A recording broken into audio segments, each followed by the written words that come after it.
Hey, I just Venmo'd you for rent. Nice. Now I can instantly spend it whether I'm checking out online with Venmo or using a Venmo debit card. Say more. More exactly. Because the more you do with Venmo, the more you get. Like earning up to 5% cash back with Venmo Stash on a bundle of brands. So, order more pizza. The math demands it. Get the Venmo debit card. Venmo Stash bundle terms and exclusions apply. See terms at venmo.me/stash terms. Venmo checkout not available at all merchants. Venmo MasterCard is issued by the Bancorp Bank N.A.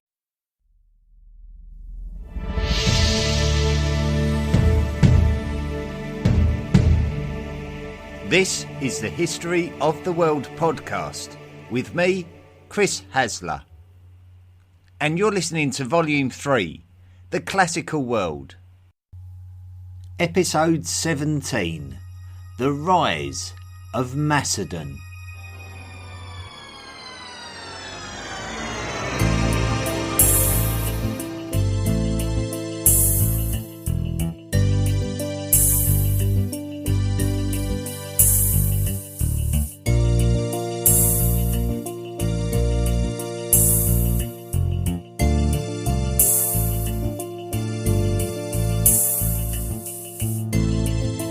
It seems unthinkable when you look back to the 5th century BCE that after 371 BCE the main power of Greece would be neither Athens or Sparta, as both nations had dominated Greek politics for as long as anyone could remember and for as long as the Greek alphabet had been in use.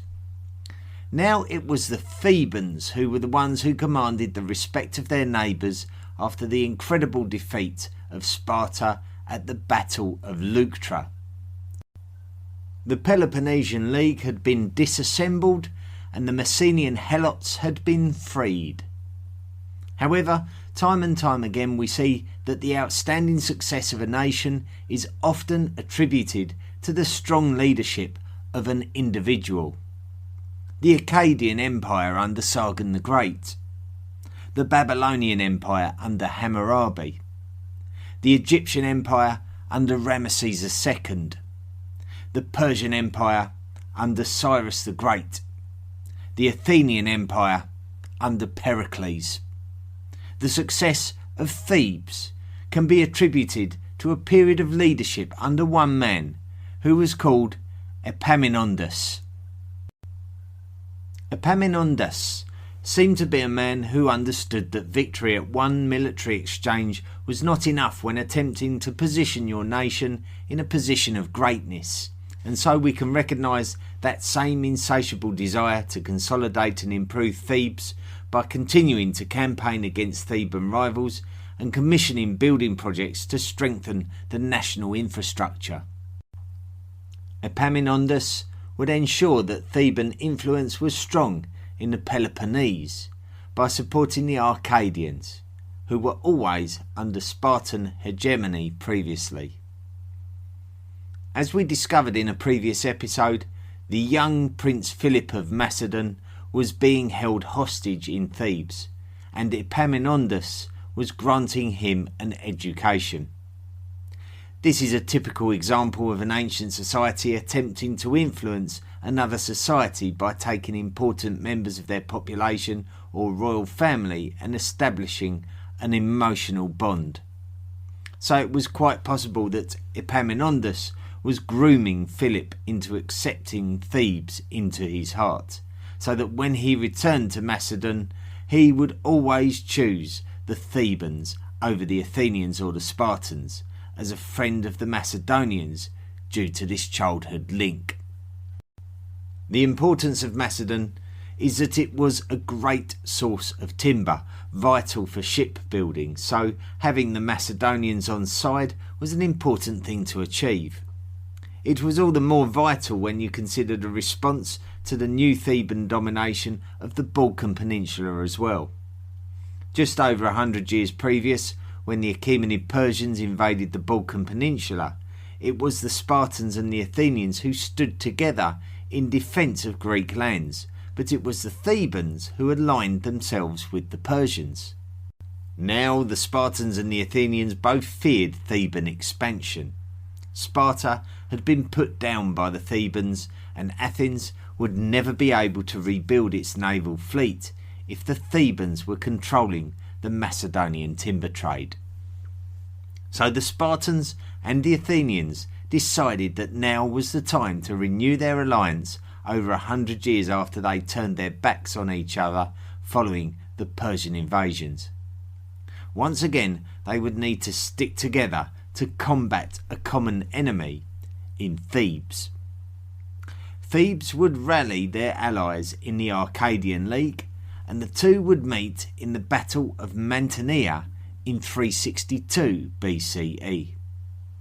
The Thebans would resist the attack of Sparta and Athens, preventing their victory, but many Theban leaders were killed, including Epaminondas, the great Theban leader himself.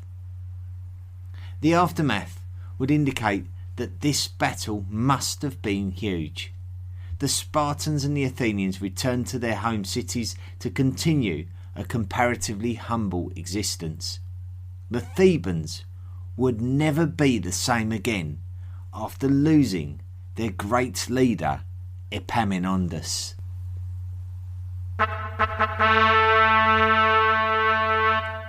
Philip of Macedon. The Macedonians were viewed as being somewhat barbarian and ill-educated by the academically advanced societies and poleis of the southern Balkan peninsula. The Macedonian prince Philip had been held captive in Thebes and was able to return to his homeland just before the confrontation at Mantinea. Just 3 years after the Battle of Mantinea, Philip was crowned King of Macedon, becoming Philip II in 359 BCE. Macedon was very unlike Thebes, Sparta and Athens in that it didn't have their political structure. The advanced urban societies did not exist in Macedon, but Philip had learned much during his time in Thebes and was keen to try to bring the societies of Macedon together into a centralised state, or at the very least a confederation or a league of city-states. This was something that the societies of Thessaly, to Macedon's south, had tried to do in the previous decade unsuccessfully. Philip had the skill and acumen to influence his Macedonian neighbours without challenge, which is something that leaders of the southern Balkan poleis had not been able to achieve, with it being full of competitive entities in very close proximity. Philip would not just be able to consolidate the societies of Macedonia, but he would also be able to assert Macedonian influence over many Thessalian societies and many Thracian societies. Philip would introduce these people to a more modern and urbanised way of life with a strong and organised military presence. Around this time, there was a kingdom called Epirus, which was on the Balkan Peninsula facing the island of Corfu. We mentioned this kingdom as the home of King Pyrrhus I, who invaded the Italian peninsula and Sicily in the 3rd century BCE, a story that we told in Volume 2, specifically Episode 9 about Punic history. At the moment, we're a few generations before that time. When Philip was crowned the King of Macedon, the King of Epirus was King Neoptolemus I.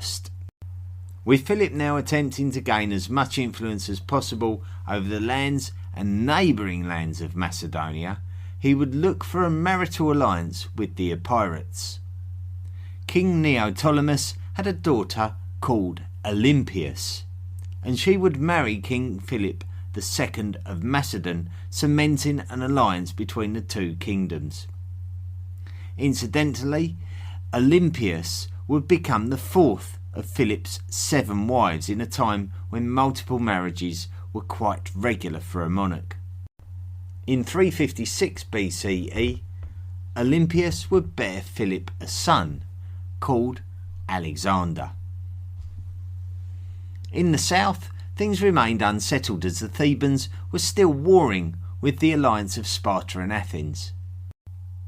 Thebes had been closely linked to the Delphic Amphictyonic League, which was an association of societies who were loyal to the religious centre of Delphi, the home of the Oracle of Delphi. Many Thessalian societies would become embroiled in the conflict on the side of the Delphic Amphictyonic League, and this would inevitably draw Philip in, as he had vested interests in Thessalian politics as the Archon of the Thessalian League. Now, the relationship between Philip and Athens was worse than ever, because not only had Philip taken control of many of the Athenian trading opportunities that they had previously enjoyed when they were a great power, but now Philip was directly opposing them on the side of the Athenian opponents of the Third Sacred War. By 346 BCE, the Athenians and their allies understood that they were not going to be able to defeat Philip and his allies, and so they sought a peace agreement. However, Philip had the upper hand and appeared keen to consolidate a position of power, and while the peace negotiations were taking place, Philip would take control of the strategically important city of Thermopylae, which we learned about back in episode 11 as the city which stood by a mountain pass which protected the lands of the southern Balkan peninsula from northern invasion. It was around this point that Philip would send for Aristotle, the famous polymath, who was at the time based on the island of Lesbos, to educate his adolescent son, Alexander. So the Athenians now had no position of power against Philip, and Philip would actually start to extend his influence over Thracian lands, which threatened Athenian interests in and beyond the Hellespont. Although there was supposed to be a peace treaty between Philip and Athens, there was still an anxiety about Philip's behaviour in Greek lands, and especially in Athens, who simply saw Philip as someone gradually taking more and more power out of everyone else's hands. The modern city of Istanbul stands on the Bosporus, which is a strait of water which leads to the Black Sea. In order to reach the Bosporus by sea from Greece, you would need to travel through the Hellespont and across a small body of water called the Propontis, the modern Sea of Marmara. The modern city of Istanbul was probably established during archaic Greek times and was called Byzantium. Byzantium was another highly strategically placed city due to its location on the Bosporus. Philip would besiege Byzantium, and the Athenians could not just sit and allow this to happen. Athens allied itself with Byzantium and would effectively and actively oppose Philip and Macedonia by doing so. Philip had to make Athens pay for their opposition, and so Philip would send an army south expecting assistance from the Thebans. However, the Thebans had recognised by now that the Macedonians were now a very real threat to the autonomy of all Greek-speaking people, and decided that they too would oppose their former allies and stand alongside the Athenians against the Macedonians. So an incredibly vital confrontation was inevitable, and it could prove to be the most consequential battle of Greek history, considering the sheer strength that the Macedonians had accrued, versus the remnants of the battle-weary poleis of the southern Balkan peninsula, which had been battling each other for the last 150 years. Philip and his son Alexander would lead an army south, where they would meet the allied forces of Thebes and Athens, along with many others, at what would become the Battle of Chaeronea in August 338 BCE. Alexander was now an 18-year-old man, and in typical fashion as a potential heir to the throne, was one of the army commanders. Chaeronea was further south than Thermopylae, in the heart of Boeotian lands. In short, Philip's Macedonians would defeat the alliance of Thebes and Athens, and this would effectively end opposition to Macedon. The poleis of southern Greece were exhausted, and Greece would be changed irreversibly. Philip would establish a new Hellenic League of Nations that would promise freedoms to the poleis of Greece, such as Thebes and Athens.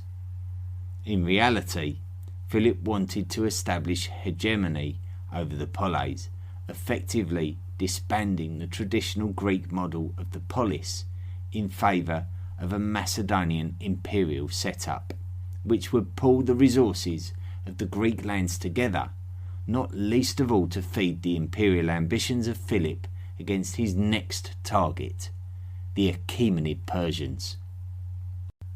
Now it is definitely worth looking at what this meant to Greece, and we can represent two philosophies through two different characters. In the past we have seen entities such as Athens and Sparta attempting to achieve hegemony over other lands by forming confederations such as the Delian League and the Peloponnesian League as means by which to control political affairs both at home and in foreign lands.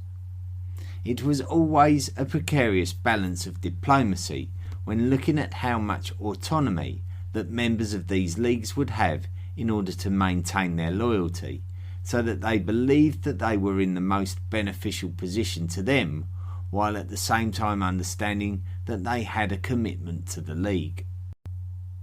Although the establishment of the Hellenic League after its first meeting at Corinth is often identified in history as the end of the existence of the traditional Greek polis, certainly in terms of a political theory, Philip really wasn't introducing anything too radical here, and was just instigating a modern version of the traditional formation of a diplomatic league of poleis, being actively policed by Macedonian administrators. The other character was an opponent of this transition, a man who stood up for the autonomy and integrity of the polis, a man called Demosthenes. Where Plato and even Aristotle would be believers in the theory of the Greek polis, nobody was quite as outspoken as the Athenian statesman Demosthenes. Demosthenes hated Philip's ambitions to establish a hegemony over the Greek poleis, believing that the Athenian citizens should stand up for that which they have collectively achieved over generations by bringing Athens into the modern age as a complex and well-structured and organised self-sufficient city-state. Followers of Demosthenes in Athens and indeed in other poleis were inspired by his words, but it made very little difference to the reality of the situation, and this was now the era of Macedon. Philip always held anti-Persian sentiments, possibly dreaming of the glory of a meaningful victory against the Achaemenid Persians. He had always entertained Persian exiles and possibly even gained knowledge from them, but harbouring your enemy's exiles wasn't an unusual practice in these times. Philip knew that he would gain even more power by befriending the Greek-speaking societies of Anatolia, such as the Ionians, who had always been in the middle of political differences between the Balkan poleis and the Persians. If the Ionians were liberated from their Persian overlords, they would surely support Philip's ambitions, confident that they would be able to celebrate their Greek cultural heritage without Persian interference. What happened next was unforeseen. The capital of Macedonia was a city called Pella. It was where Aristotle travelled to when he tutored Philip's son Alexander.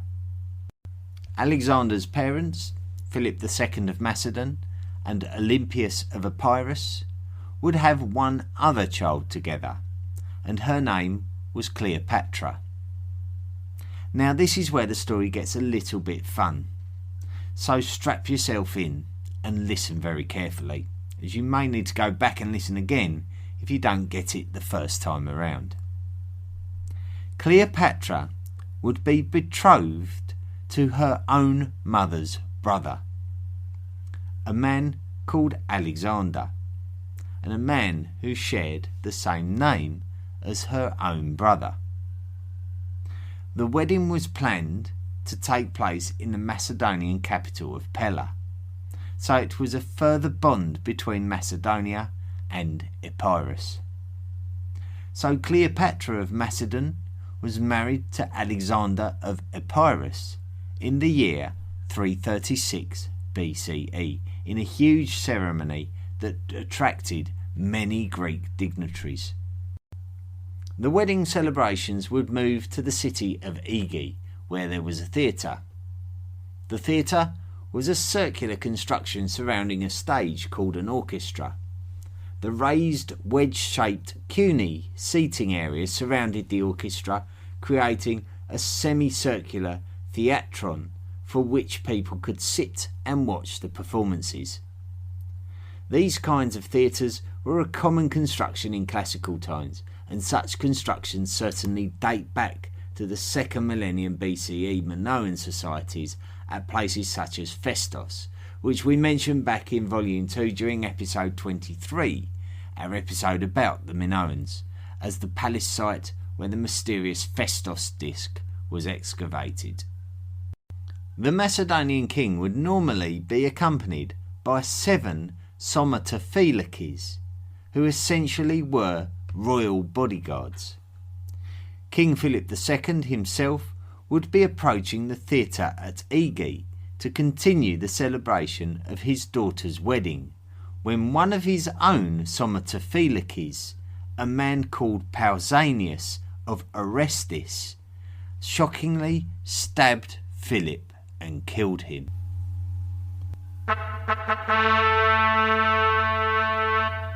The death of Philip II. The death of Philip II of Macedon is quite mysterious. The assailant, Pausanias, reportedly fled the scene, pursued by 3 friends of Philip's son, Alexander, who caught up with him and killed him. As we already know, homosexuality, particularly among the upper classes of society, appears to have been treated as the norm in many Greek-speaking societies. Pausanias was actually a former lover of King Philip II, but he was not just Philip's lover, but he was Philip's jilted lover. It is also possible that Pausanias was appointed as a somatophylax to pacify him after a sexual crime was committed against him by one of Philip's own courtiers. Everything just described would sound like enough of a motive for Pausanias to want to murder King Philip, so we could just move on. However, there is the small matter of King Philip's own wife, Olympias, mother of Alexander, creating a great memorial for Pausanias. Now this seems incredibly strange considering that there appears to be no connection between Olympias and Pausanias. However, Philip's successor was his son by Olympias, Alexander, and Alexander showed a ruthless streak towards any potential rivals to his power right from the very start of his reign. So let's have a look at this situation from an alternative perspective. Alexander was a power-hungry individual, and his legacy is something spoken about with enthusiasm to this very day. If he was ruthless by nature, then it is very possible that he felt that he was ready to take the Macedonian throne from himself, and this would mean pushing his own father to one side. If Alexander was responsible for his own father's murder, then it might explain why 3 of his personal friends were quick to pursue Pausanias, and why Alexander's own mother would ultimately celebrate Pausanias as she did.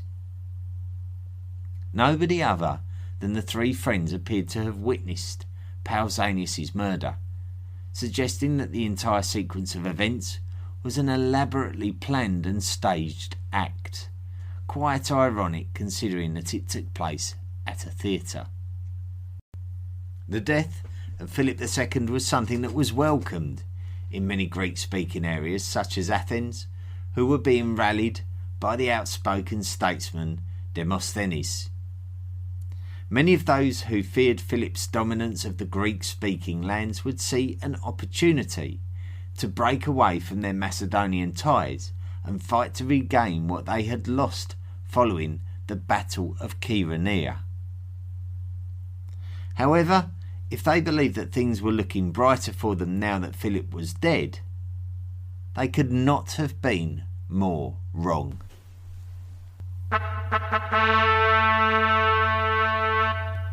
Alexander. Proclamation of Alexander as the new King Alexander III of Macedon was performed swiftly. Now, such was the impact that Alexander would have in such a short time, completely reshaping the entire map of the Near East, that we will devote an entire podcast episode to him next week. However, we need to establish what happened in order to propel Alexander into historical immortality. At this point, the poleis of the southern Balkan peninsula must have been quite excited to hear of Philip's death, as he was the man who had cast his mighty shadow over all of the Greek-speaking peoples for the last few years. However, Alexander was wise to this unrest and decided to head south to deal with it. Rebellion was to be expected. Alexander moved quickly to deal with this, using a combination of military and diplomatic means. His quick wits enabled him to get the Thessalians on his side after their initial resistance, and this would add some important elements to Alexander's army. Alexander would then consolidate his father's position of influence over the Delphic and Fictionic League, and so despite Demosthenes' resistance to Macedonian overall, Athens realised that there was absolutely no value in defying Alexander. The Thebans were far more reluctant to cooperate.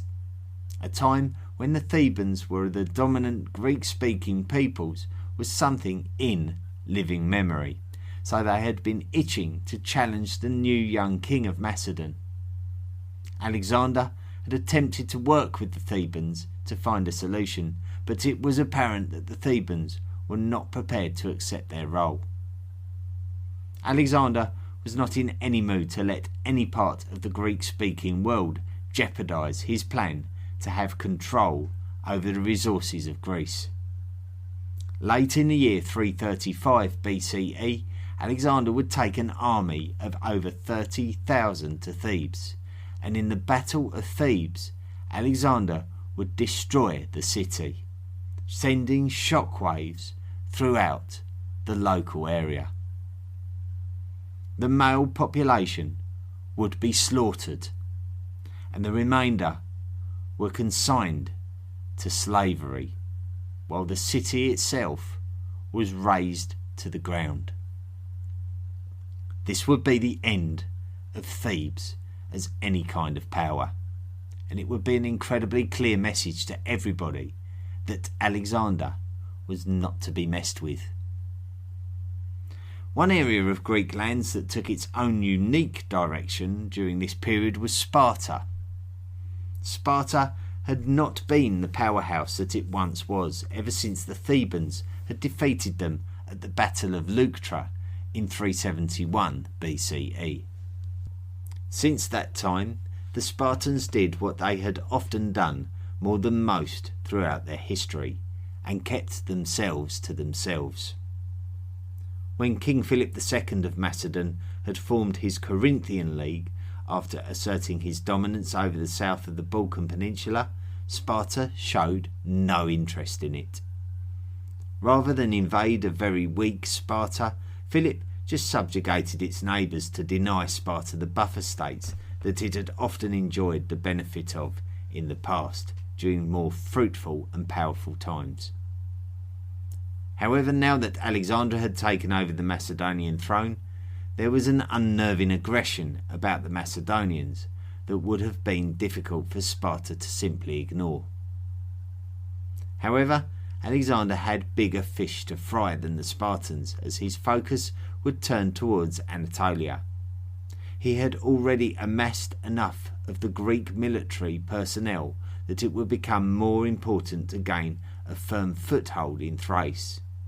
So Alexander would face his next challenge as the hegemon of a Hellenic League which his father had worked hard to establish.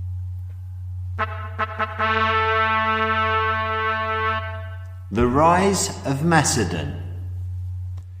Now I'm going to stop the story there for two reasons. Firstly, I would like to focus on the next stages of Macedonian conquest over the course of the next episodes by looking more closely at the character and life of Alexander III of Macedon and the key battles of that conquest.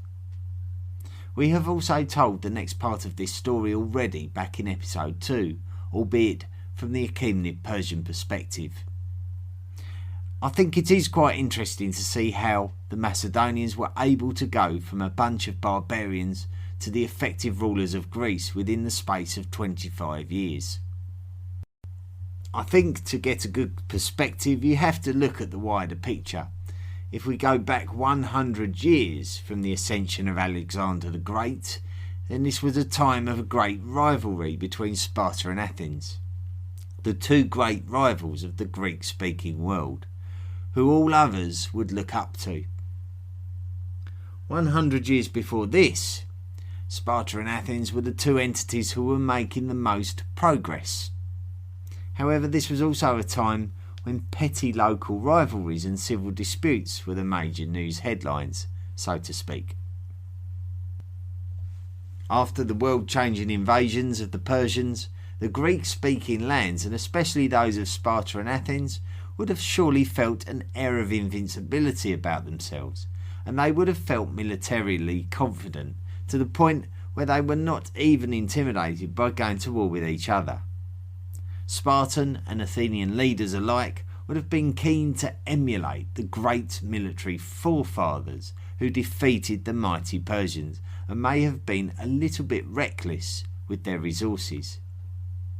As the Spartans and the Athenians gradually depleted their own and each other's resources, so other small poleis such as Thebes and Corinth were able to compete for power against their larger neighbours. However, with so many competitive poleis within such close proximity to each other, more and more resources were being used to bolster each poleis's position. Two things occurred at around this time. Places such as Thessaly, Macedon and Thrace started becoming places whose resources were becoming more valuable as the resources of the southern Balkan poleis were being exhausted.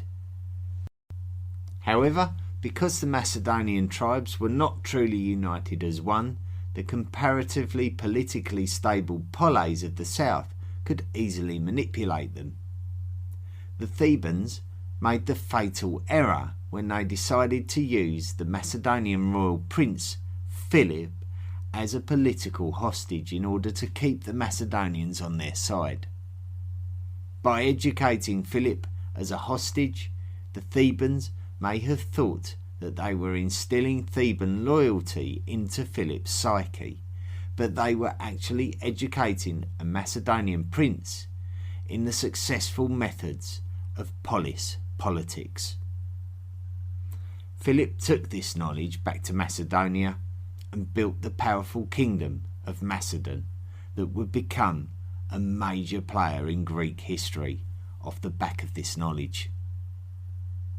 So the irony was that even though the intricacies of polis infrastructure gave Philip the ability to build a strong Macedonian identity, it was the vulnerability of the polis structure and the fact that it naturally encouraged individual cities to compete for resources that led to its ultimate downfall. By the time Alexander came to the throne, he was able to bully the poleis because he had been able to build the military prowess of a traditional nation state, similar to the Persians. The difference was that Macedonia was able to invade the poleis from a relatively close hub, and that the poleis had exhausted each other to a point where they were unable to resist the Macedonians. The Macedonians had been allowed to advance their culture unchallenged and very rapidly, and this was thanks to Philip II. Their new Hellenistic culture rendered the polis system as an outdated system, and a new future had arrived for the Greek speakers. Next time, we are going to look at the incredible, world-changing lifetime of the outstanding son of King Philip II, the new king, Alexander III, who would be known to history as Alexander the Great.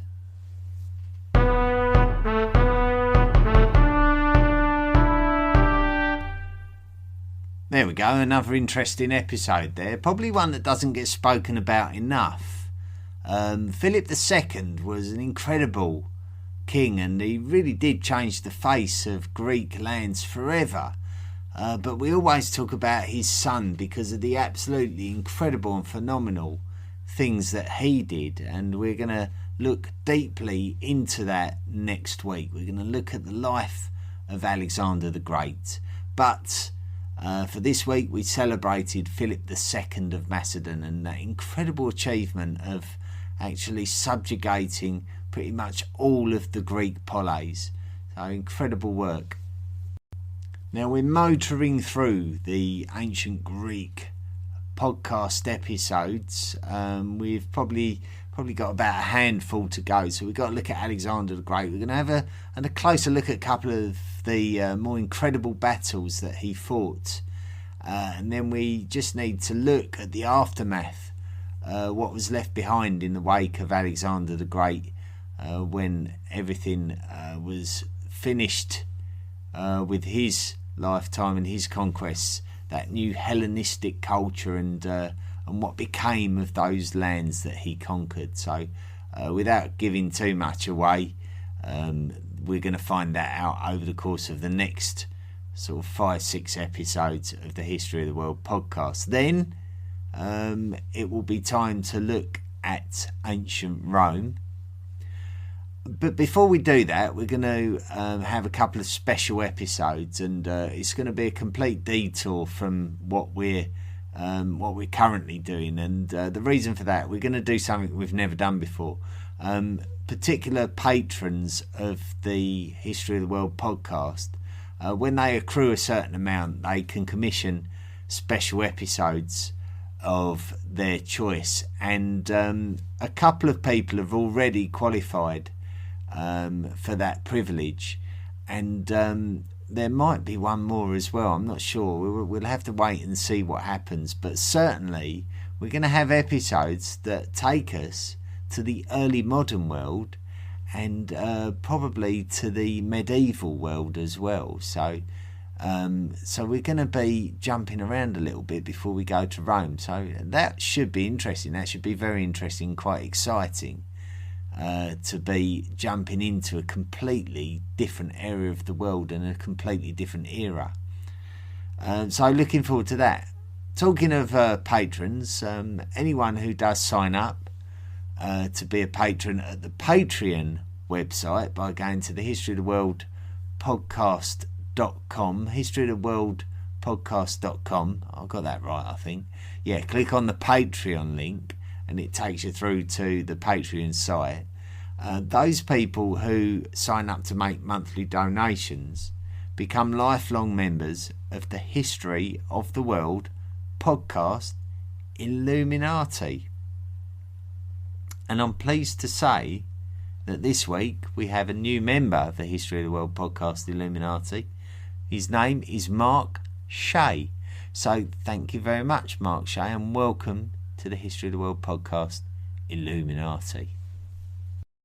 Now, we don't have a lot to report back to you on this week. It's been a very unusual week, and I can only really report from the UK where we're currently stuck at home, all of us, just making sure that we keep the spread of this pandemic down to an absolute minimum. And as such, I think many people are not commuting, and therefore they're sort of missing out on their podcast time.